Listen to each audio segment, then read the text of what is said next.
I'm just a cold person in my cold house. So something we talked about some weeks ago now was that OpenAI were going to be restructuring their business away from this not-for-profit position this utopian dream that they started in, towards an organization that's actually designed to make money at some point if they ever stop burning it. Well, this restructure has actually happened. So they've basically realigned where the ownership sits, where the shares sit, and that they are now allowed to make money should they ever get that far. The end result has been quite interesting, and I think it shines a bit of a light on maybe some of the directions of travel that they want to go, and maybe busts some myths about the potential that's behind a lot of the AI hype that we're seeing. So, I mean, just first of all, Microsoft still own this, basically the same stake. I think they owned 32% before; they now own 28% now. So there's not a huge. I mean, it's probably a couple of $100 billion in difference between those two percentages, but they basically own basically the same amount. But the really interesting stuff sat in this AGI clause. Did you know that there was an AGI clause in the original agreement I between? knew there was an AGI clause, something about that was part of Microsoft's original agreement with OpenAI, wasn't it? OpenAI said when we've achieved AGI, we're allowed to kind of break away from this agreement, or we're about to break away with our partnership with you. I can't remember how it was That's phrased. right. Yeah, yeah. So Microsoft would lose the rights to use open AI technology once AGI was reached. Now it was a bit vague. No one quite knew what that meant and what Yeah. AGI and all that kind of stuff. So they've kind of reworked that, and it's interesting. They haven't removed it entirely, and they've got really quite specific on it. So they said once AGI is declared by OpenAI, that declaration will now be verified by an independent panel. The AGI clause is still in place. They will still lose access to the technology once AGI is declared, but someone else needs to come and prove it. So I guess Microsoft in there are saying that we actually think this is going to happen, maybe, or maybe they're just saying we just want to stop OpenAI from running away at any point that they choose. Do they have a definition of AGI? Is that in the contract? Not that I saw in the reports that I saw. It does go on a bit further though. So Microsoft now also owns the IP rights to both the models and the products, and that is until 2032 or until AGI is declared and verified, whichever happens first. Oh, AGI, it's a race. AGI's got a deadline. For the arrival of AGI, is it 2032? Yeah. Oh, so many things on this. I think let's just put the AGI thing aside for a second. What are Microsoft doing? Like they had the first mover advantage, essentially. Well, OpenAI had it, but they got into bed with Microsoft, and Microsoft were pushing AI left, right, and center. This was before really Google had got to grips with it. Before Meta was productionizing stuff, before Anthropic was on the scene, and while OpenAI was still young and wowing the world with their ChatGPT. So, but they did what Microsoft always do, and it's mind-boggling that they've been doing this for as long as I've been around. They take any technology that's amazing, they push it out before it's ready, they alienate an audience, and then someone else comes along eventually, second or third. They do it better, they productize it better, and Microsoft get left behind. And then over time, they kind of Mm. maybe catch up again. But I just can't understand how when you fumbled the pass that much, you fumbled the pass again with the biggest invention probably that we will have experienced within our lifetime. Yeah. And but at the same time, Microsoft are aware and have been, I think, ever since they ventured into this contract, that they can't put all their eggs in the OpenAI basket. So they have been developing their own models. And even before they came out and said they were developing their own models, it was a very poorly kept secret that they were doing so. So I think they want out of this probably as much as OpenAI do. Yeah, so that's now official, and that's kind of the other part of this contract. So, it goes on to say that so there are two sides to this. There's the OpenAI technology that's developed, and there's the OpenAI research, which is ongoing.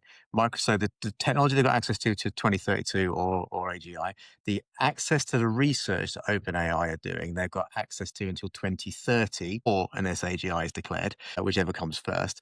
But alongside that, both companies are contractually now allowed to collaborate with third parties.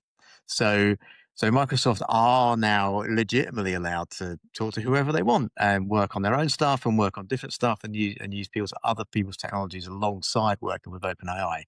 And the nuance, you say that they fumbled it again, and maybe they have in terms of the tech side, but they're making a shed load of money out of this. OpenAI are still contracted to spend $250 billion on this year. That's guaranteed. So maybe they're just playing a slightly different game.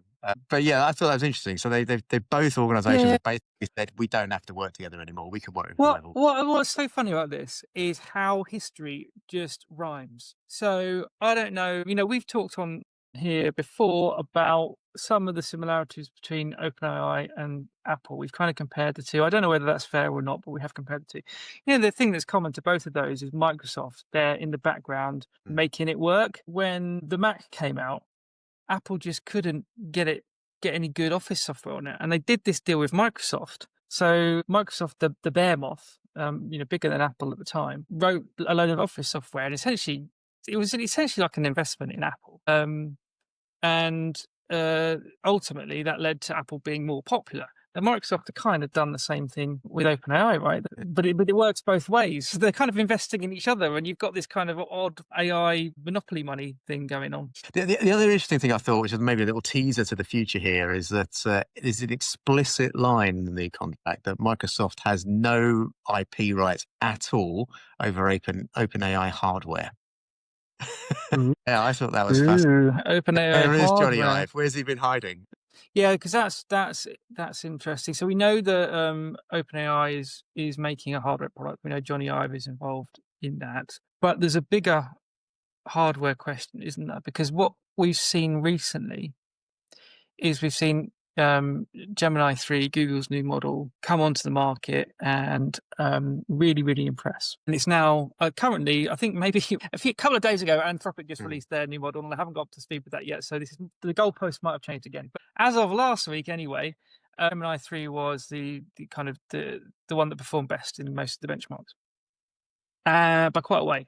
But that wasn't actually the story. The story is that model was trained on Google's own hardware, and Google's been using its own hardware for a while now. But it's got these TPUs, I think, tensor processing cores, or whatever they're called, which are silicon specifically designed for doing the kind of things that machine learning needs to do. And so they're now fully vertically integrated. Google. They don't need to rely on NVIDIA's chips anymore. And I wonder, is that something that everyone else is looking at, especially if you're OpenAI, you're currently tied into your Microsoft and your NVIDIA partners, and you rely on them. They've got to be thinking about now, right? How do we build our own ecosystem that's more vertically integrated? Yeah, I mean, Sundar Pichai touched on this, didn't he, in his recent interview, BBC, which is what vertical integration really meant for an organization of the scale of Google. We talked about it before. It's everything from power plants and water cooling right through, to chip manufacturing and models and software and products off the back of it. And that's, one of the reasons that, and again, I think we spoke about it before, but, the CFO of OpenAI said that that's basically the direction they have to go. But there seems to be two major bottlenecks, isn't there? There's the power generation piece. And I think Google as well announced that they had just become the single largest provider in the non-government space of nuclear power. So they're going to build nuclear power plants, right? Which is a little bit terrifying. So they've got your bottleneck with power, but the other huge bottleneck is chips. And obviously that's what's driven the value of NVIDIA, because they were the only provider of chips. And all the other companies are fighting over who can get access to NVIDIA chips because they just can't make them quickly enough. Whereas Google have been busy making their own for years, and they're just going off on their own little journey. Yeah, yeah. It's a world changing technology. People keep talking about the AI bubble, but this isn't a software thing. They're building out infrastructure. Infrastructure isn't really a bubble. It's not a bubble that has such a big pop. It lasts.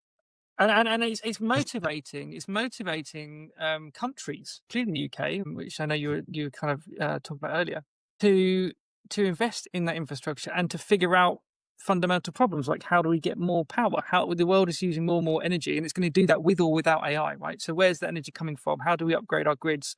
Where does renewables fit? And where does nuclear fit? So it's forcing some of these questions, and you do feel like The momentum's there from an infrastructure perspective, bubble or not. So this whole thing will drive the technology footprint of the whole world forward, I think. Yeah, yeah, it's one of those pivotal races, isn't it? The AI race. It's a little bit like, oh, maybe it's like the space race in the '60s. Or yes, okay, we put rockets into space, and maybe we put them on the moon. Who knows? Well, some say we did, some say we didn't. But the point is, all of the investment that went into that created advancements in technology with far-reaching technicals beyond the fact of rocket propulsion and satellites. Yeah. And we're seeing that again here. We're going to have to solve the energy crisis to provide the energy to power the AI machine. So, and there's going to be loads of those kind of knock on things, and they're getting billions and billions and billions more investment now into this space they just weren't doing before because fundamentally there was no commercial reason to do it. I still think that the bit about that clause that was interesting is the date. Mm. So AGI or 2032. Because now in my head, I watched Alien Earth last night. I don't know if you've seen it. It's been out a while now, but I watched the first episode last night, and it's four giant corporations basically have carved up planet Earth between them and are running the show, and then you've got the synths and the cyborgs and the AIs and all this kind of stuff. So yeah, so you said 2032, and now I've got this kind of Alien Earth vision of the future in my head because they must be thinking that date must be a bet on something. But there's a stupid clause because nobody can tell you what AGI means, and it's completely subjective at the moment. You could argue quite effectively, I think, that AGI is already here and has been here for like a year. When is the model capable enough that you can say it's working at the level that a human can, the level of general intelligence that a human can? It's difficult to argue that. Yeah. I guess that's the point of the update in the clause, though, isn't it? Because originally it seems to be that OpenAI could just declare it. We've got AGI, and that would mean Microsoft couldn't use it anymore. Whereas now they're saying "No, we need an independent body of experts that agree that you've got AGI before this clause kicks in. So maybe it's like 2032, this thing's definitely going to happen by then, or maybe it's just Microsoft Well, can't take it away from us. can the independent body, whoever you are, please put your heads together and come up with the de facto definition of AGI so we can all stop messing around? So the outcome, though, the outcome of AGI, whatever it is, everyone agrees, I think, that the outcome of it will be that there's going to be less work to do. We're going to live in some utopian sunshine and rainbows. We get to ride unicorns around, swim in the bottomless pit of money because we don't need their money anymore, so it's pointless. That's where this is all going, right? That's the point in the AGI. Sounds amazing. I can't wait for my unicorn. Maybe they're robotic unicorns. Yeah, yeah. Again, I tell you what, in Alien Earth, people weren't just doing nothing, even though they had this utopia. It didn't look very utopian. And it's funny, isn't it? You don't see many films being made about the future where they do have these kind of technologies where everyone's living a lovely life. And is it because all the filmmakers are cynics? Is it because all the sci-fi writers have got it wrong? It just reminds me, there was this really, it's kind of funny when you see it now, but it's like a classic. I think it was a TNG. It was a Star Trek Next Generation episode. They landed on this planet as they always do. And it was a utopian planet where everyone didn't need money and no one worked and everyone ran everywhere. They were all runners. Everyone was a pretty model and they ran everywhere. Lots of people went to stay. It was lots of fun. I think they were being drugged in the end. I think that's what the outcome was. It's never good. You lift up the covers, it's never good, is it? It's never quite what it seems. Yeah. Yeah, so are we going to all end up on, universal income because the robots are doing all the work? It's funny, isn't it? Because again, if we are saying history rhymes, I think it pretty much does. Was that true of any other industrial scale revolution? Not really. I mean, the jobs changed. They definitely changed. There were definitely more machines. The world did get more affluent. It printed more money, but it didn't stop people working. In fact, people work much harder, I think, less manual, but much harder, much longer. They're expected to, devote more of their life, to work. You've got in kind of a family environment, you've got the mother and the father are both working. That's the norm now. That didn't used to be the norm. So somehow you used to be able to support an entire family with your house and kind of on just one wage. We know you can't do that anymore. We know we've just had the budget, right? So all you hear is cost of living, cost of living, cost of living. So the technology has not made us richer and wealthier to the point where we're all like going on holiday all the time and having a lovely life to date. So why do we think it's now going to do that again? I think it's absolutely going to have a drastic effect on jobs. It will radically change the jobs that we do and that we have to do, but in exactly in the same way as the Industrial Revolution did. You know, there were entire classes of jobs, the candle lighter, right, or the candle maker, that didn't exist when after electrification got off the ground. You know, the looms operators, they disappeared overnight. They went from a very kind of affluent job to somebody, you know, who just couldn't find work. So, but they were replaced. There were new jobs, and I think we as a species are addicted to work and addicted to toil, actually, and purpose. And I just don't think uh, that it's ever going to happen. This nonsense that everybody's spewing. I just don't believe it. We touched on this, didn't we? We ran a round table in London a few weeks ago, and we had sort of leaders from various organisations around the table, and we're discussing the impact of AI and the successes and failures of rolling AI projects out amongst teams and that kind of stuff. But one of the things kept coming up was this idea that this new tooling and technology was super efficient. It was making us more efficient in the areas that it works and it's adding value. We are getting through more stuff. It's creating more capacity. It's building more time into our schedules. But the tendency is not to allow that time to be given over for leisure and recreational activities or hearty pursuits to, you know, better the human race. The temptation is to give that time over to just doubling your output, tripling your output. So you're being forced to get through more of the same stuff that you were than you were asked to before. Because and is that's kind of what you're saying, is that we're just Yeah, yeah. addicted kind So of that's machine. always been the Yeah, way it's been. You know, you could yeah. because the driver is always economic growth. I suppose, you know, you could argue that, well, actually this time you're going to get the economic growth without you having to put in the hard additional effort, because the machines are going to be the ones that are mining the moon and flying spaceships. And Hmm. but I just don't believe entire industries that don't exist today will now exist, that will have to be run by humans, and they'll have to be run by humans because we're the only, because a machine can never be accountable. That's a famous quote which I can't remember, but I wish I could. But I need to, yeah, more prep is what's needed on this, I More think. prep, that's the quote. More prep needed. Yeah. Um, but it says, yeah, you can never put a machine in charge because a machine can never be accountable, or you can Mm. never put a machine in charge of a human because a machine can never be held to account, or something like that. And it's from like it's 1950 or something, or 19 something like that. And that's broadly true, right? We've said on here before, you know, the reason vibe coding is not going to start creating air traffic control systems is because you can't just say it was the computer's fault.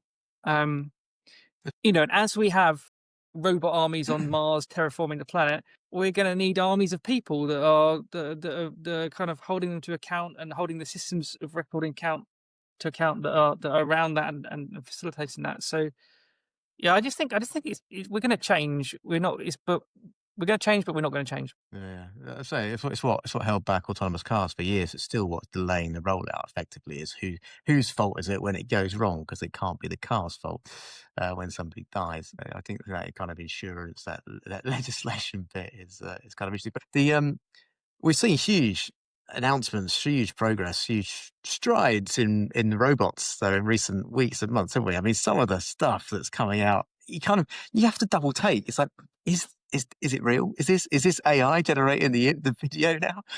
And most of it's coming out of China, I think. China and America, and yeah, there's been a whole flurry of robot reveals, and they're all they're all very impressive on stage and in the nice marketing videos. But then you see the YouTube videos of people actually trying to use them for real life. They're awful. They're still the ones that they've actually launched, and they tend to be by, you know, not the usual suspects. So not like the Tesla Optimus, but kind of these smaller startups. You know, I can put this glass in the dishwasher for you, but it's going to take me half an hour. I'm going to try and clean up, but I've accidentally just run straight into your mirror, and this kind of stuff. They don't. That even the videos are, you're watching this thing walk painfully slowly around your house and navigate the stairs at the speed of a snail, and you're like, okay, I can see where this is going, and it's really Hmm. exciting, but it's definitely not yet there yet, and these are really early to market. However, there's certainly one of them from the launch flurry over the last kind of month has really stuck in my head, and that's because, well, for a number of reasons. It's called I think it's Xping or Zping Iron, and it's from a industrial manufacturer. They're not known for AI or robots in particular. I think they make cars, and they released this robot on stage, and they did this big reveal. And there were two odd things about this robot. One was it was had a female physique, which you haven't really seen a lot um, up to this point. Uh, and it walked like a model might walk, right? So it wasn't like overtly sexy or anything like that, but it was definitely, when you saw this thing walk, you thought, oh, is this a robot, or is this just a woman walking towards the audience dressed in a like a fabric suit made to look like a robot? And online there are so many fake videos generated by AI of kind of robots, like both male and female, that obviously aren't robots. And so the audience was really skeptical, and the TV audience was kind of really skeptical too, and they wanted to prove that this thing was indeed a robot, because the walking was so fluid and it looked really natural. So they got a guy, and he came out on stage and he hacked off the leg. First of all, he hacks off the fabric, outer coating, and like people are going, is he just about to carve off this woman's leg? And he peels that back, and then he kind of reaches back and peels the, I don't know what it is, but it's almost like a carbon fiber thing, and then you can see the metal piston inside the leg. It's like a Terminator moment happening live on stage, and it definitely had Westworld vibes to it, because this thing, I mean, you could see the mesh, and then the kind of underlying harder mesh, and then the metal kind of pistons and motors and stuff like that. And other than the fact this thing looked a lot like a human and walked a lot like a human, I don't think it was doing stuff massively impressive. But it certainly, I mean, it was a masterclass in how to capture attention. Yeah, yeah, and you can see the direction of travel, can't you? I mean, if you can put something like that together with the next super duper model and then stick that in its brain, so it can do stuff with the right cameras and all the rest of it, so that it can, understand its environment and etc. You can see the direction of travel. Now, I saw a company the other day, the name escapes me, but they'd pulled the old Amazon image recognition trick. Do you remember back in the day where there used to be this thing on the Amazon app where you could take a picture of something, and then about 10 minutes later, you'd get an email back saying, oh, these are all the products related to the picture. Do you want to buy one? And I was like, oh, this is amazing. Image recognition, blah, blah, blah. And then it turned out that it was an army of people in, Bangalore looking at images and picking products and sending them out to you. That's what the delay was. Whereas a company I saw the other day that seemed to do something similar with these robots, right? So these robots had cameras in, and they could move around the house and do tasks, Yes. but they were being controlled by VR, by basically in the Philippines, who were wandering around your house with their VR headsets on or goggles on or whatever, and they were making this robot wander around the house to do tasks for you. Did you see this? It's very strange. I don't Yeah. know how I So feel about that. yeah, I did. So this was one of the other robots in that flurry. I think, and I hope I don't get this wrong, I think that is a robot called Neo by a company called Wix. And I think they're a US company. I might have got that wrong, but Right. they had a very slick kind of presentation video. And that presentation video came out, and it's like, it's got this really slow moving robot, but they actually, they said this is coming on this date. You can pre-order now. It's going to cost $400 or $500 a month, something like that. Or you can buy it for something approaching $20,000. So this is like, oh, this is real. I can actually buy a robot or rent a robot for my home. And you can, some early adopters are absolutely going to want to do that. And it's got, videos of it folding up clothes and doing the dishwasher. Anyway, after the reveal video, after the dust has settled a couple of weeks later, it transpires that most of the things that you saw, it wasn't the robot doing that on its own. It had somebody with a VR headset controlling it in the background. So it's like, okay, rather than hiring I don't know, someone from the Philippines to come in and clean my house, I will pay $20,000 for a robot that's controlled by someone in the Philippines to come in and clean my house. It's like, what's going on here? This makes no sense whatsoever. Somehow it's more dystopian, isn't it? Yeah.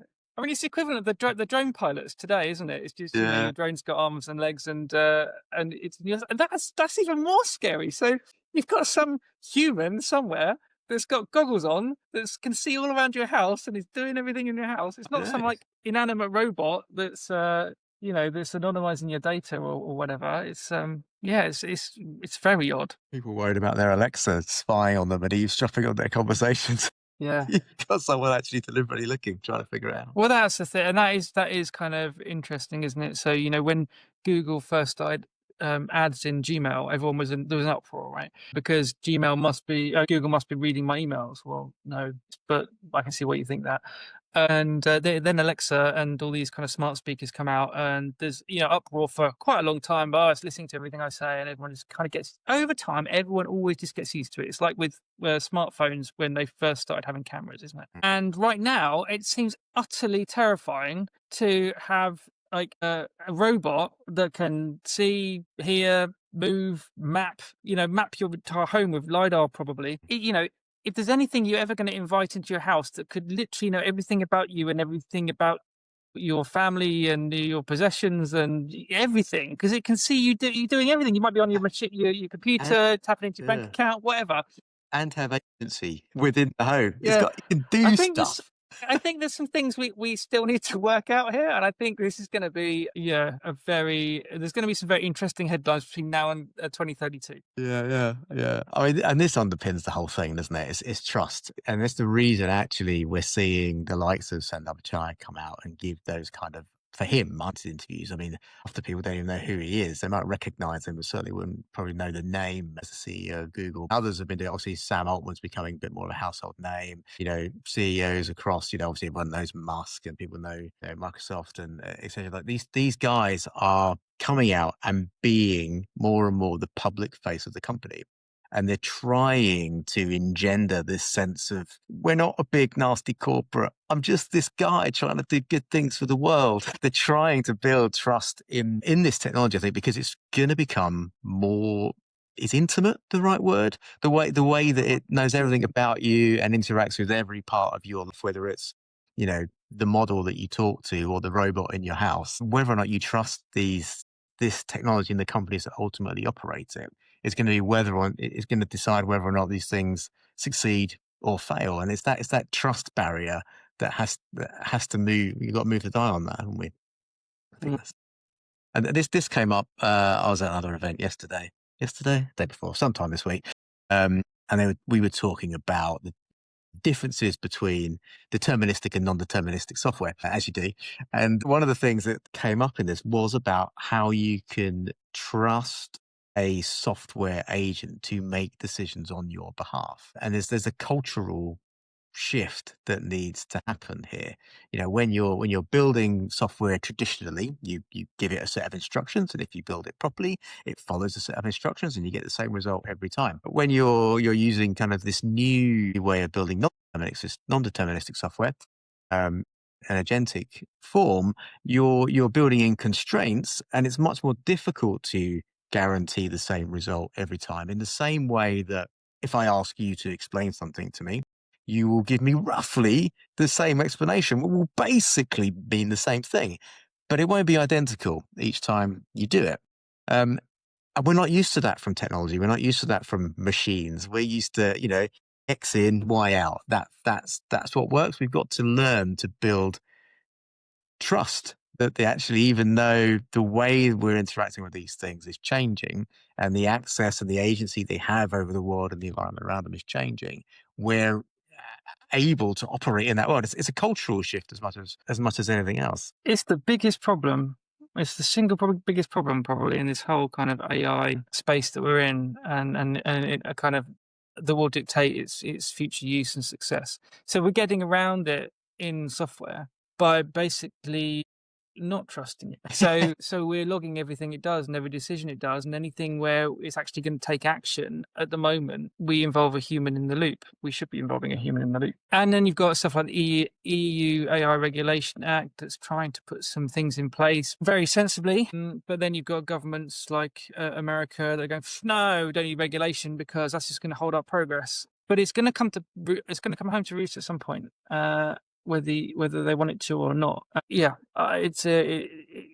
we're dealing with that in the software space, as you pointed out, and we know how to deal with that in the software space, but we still can't fully automate it because we, like I said before, a machine can't be held accountable. Mm. So that's why we have human in the loop. With robots in the home, that's such a huge can of worms, isn't it? You kind of see this creeping in all over the place, and some people are in different places with it. But as you say, if you've got an android-looking, a humanoid-looking robot wandering around your house, it's a bit different to a robot vacuum cleaner, isn't it? There's a psychological leap being made there that we're. Yeah. What I've noticed though is that it gets kind of that erosion of trust gets forced upon you, and it can take a long time, but whoever they are, don't give up on that. So if you just look at the UK and the stuff that's been coming out over the last few months, and even today, I think with ID cards, they want ID cards back on the table. I think today they came out in the news that they want face recognition as standard on all the CCTVs. Right. So people have been pushing back against that for donkey's years, and there are very, very well documented cases of where that has failed very, very badly. So, these things aren't new, but they keep coming and they keep coming, and eventually you just accept them. Mhm. And you could argue that we've already done that. We did it with Gmail reading our emails.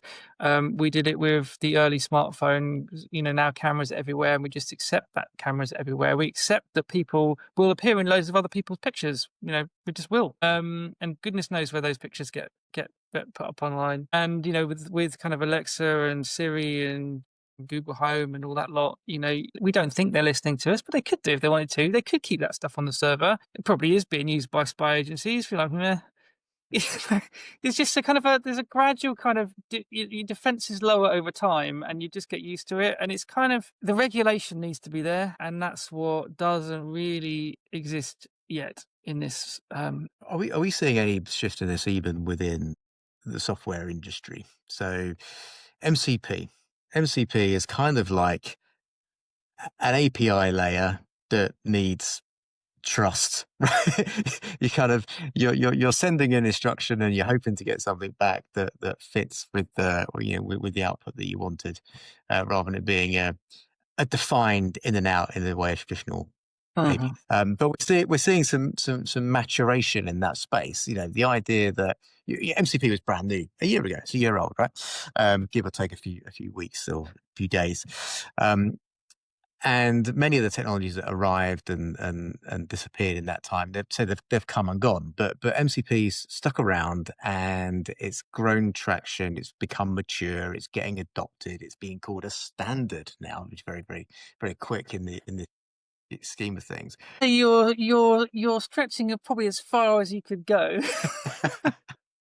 Yeah, I mean, for people that aren't familiar, MCP stands for Model Context Protocol, and it's a way for a large language model, um, essentially to reach out to other services and applications and data stores, understand what they are and how to get what it needs out of them, and then bring that back into either a conversation or an LLM workflow or something like that. And the way it does that is by creating a standard by which those applications can talk to this thing called an MCP server, and that describes the how it can deal with this particular type of data. And we call the ways it understands how to do that tools. It supports stuff like OAuth now, and it's kind of got a level of maturity and a significant adoption. And yeah, it's 1 year old. It was 1 year old on I think the 25th of November. And it's going through a bit of a growth spurt as well. So there are a couple of developments in the MCP world that are changing its shape slightly, making it more useful, and overcoming some of its early limitations, or trying to overcome some of its early limitations. So it's really exciting to see that happen. It's really exciting to see that protocol starting to grow up and starting to own some of its things that it wasn't doing quite so well or wasn't doing enough of, and making steps to kind of resolve that. This is where we have to figure it all out and figure out how to work with this new tooling. You can see it with the vibe coding stuff, right? It's great, and it might get you a result, but it's not necessarily the result that you want, or the best result, or even the right result. And if you have a level of naivety, which actually most of us do when we're using these tools, you might just accept that result, but it's not necessarily good or right. And you see this all the time, right? So, a couple of examples: Google Slides.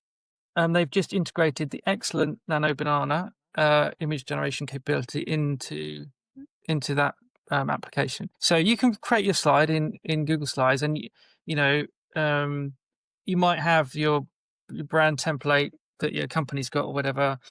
Then there's a little button at the bottom, and it says "Beautify this slide." And you're thinking, "I don't need to do that. I don't need to do that. I don't need to do that." Oh, but what will happen if I click it? and so, and so, you were happy with your slide anyway, but then you click the "Beautify my slide," and it whirs away for a little bit, comes back, and this slide looks amazing, or you initially think it looks amazing, and then it's like, yeah, but now it's just turned that slide into an image, which is problem number one. Yeah. Problem number two is, if you look closely and you've got small print on there, it will have muddled up some of your words. Problem number three is it tends to over artify it. So yeah, it's kind of cool. You think it's cool initially, but then you realize I can't really read any of the stuff on this slide anymore because it's too distracting, because there's all this other stuff which looks really cool, but I'm not trying to make something that looks really cool. I'm trying to get across a point. So it actually produces stuff that gets in the way. And I think somebody with experience and a designer that understands the context and who that deck's for and why you're writing it, and you wouldn't take that approach. But now it puts this power into everybody's hands, and the temptation is to click it, and that's where what we call AI slop comes in, because it's just too easy, and you don't put any critical thinking into it. You just accept it. And I had a similar. Now, if you're listening to this audience, then what you won't have heard, unless Rob leaves it in, because he might leave it in, is that I'm sitting in a freezing cold house at the moment, because about a week ago my boiler blew up. But it's taken a very, very long time to understand what the hell's going on with this boiler, and it's still not fixed. And I'm very sad about that, and I'm very cold. But moving on, when it really went wrong, I used ChatGPT to try and self-diagnose this boiler, and it very confidently told me what was wrong with it. And I, using my expert boiler knowledge, I challenged it a few times and made sure, it really had what I thought was the right answer to the problem. Pulled up research documents on this particular components, the backstory, all these kind of threads about it going wrong. It's like, this is it. I know what. So contact a gas person. This is a problem. And that wasn't the problem at all. Wasn't the problem at all. It took them like three attempts to figure out this wasn't the problem. But it wasn't the problem. And then they still hadn't quite worked it out. So it could have been one or two things. So I went back to ChatGPT, and it convinced me again that it was definitely this thing and not this thing. And then I spoke to a real gas man, like a friend of mine who's just super busy, so I can't actually get him around to fix my boiler. And he said, yeah, no, but it would do that. So it can still be this bit or this bit, and you probably do need to get both of them in place. So, it sounds really convincing, but we as humans, we lack the ability to know how to deal with this knowledge, because most of the time it's right and some of the time it's wrong, and some of the time it's too fancy, some of the time it's not fancy enough. At that round table we talked about this too. We have to learn how to use AI and not let it use us, because it's using us at the moment and it's degrading a lot of stuff. Mm. Yeah, it's interesting.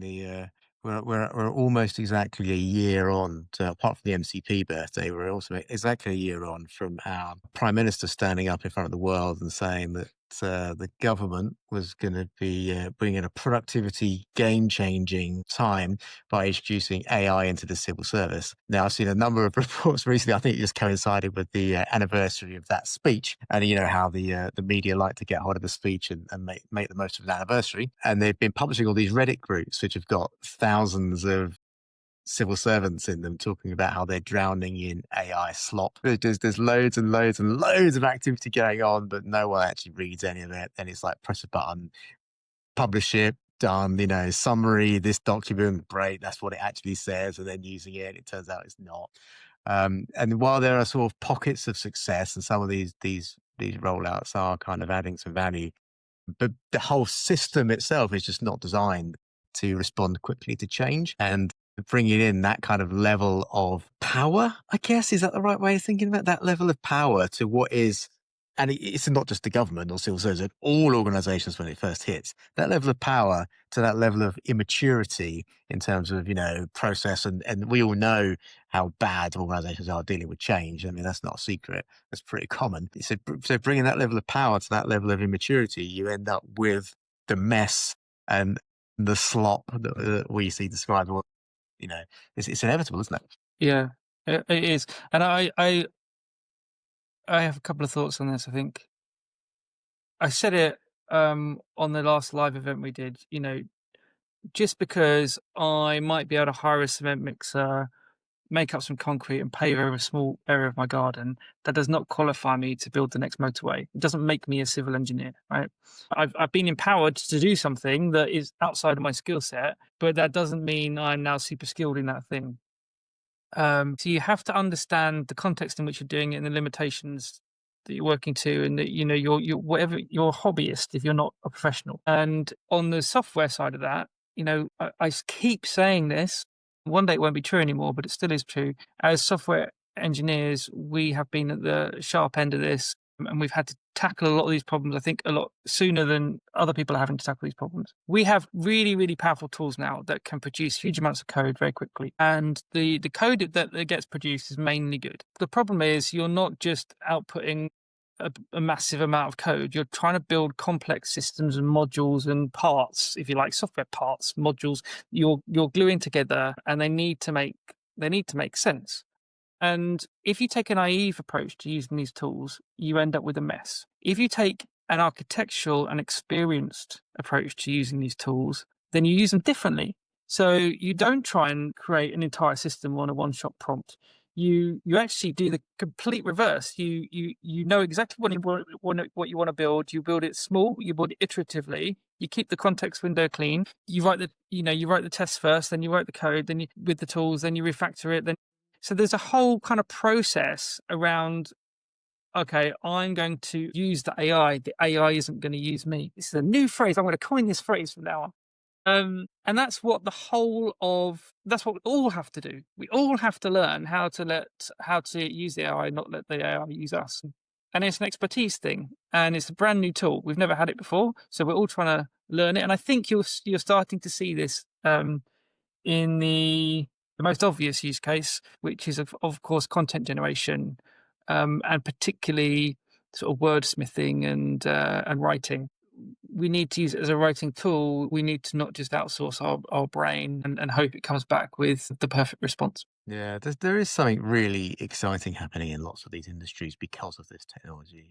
And again, Mr. Pichai from Google referenced this in one of his recent articles where he talked about how vibe coding is making tech interesting again.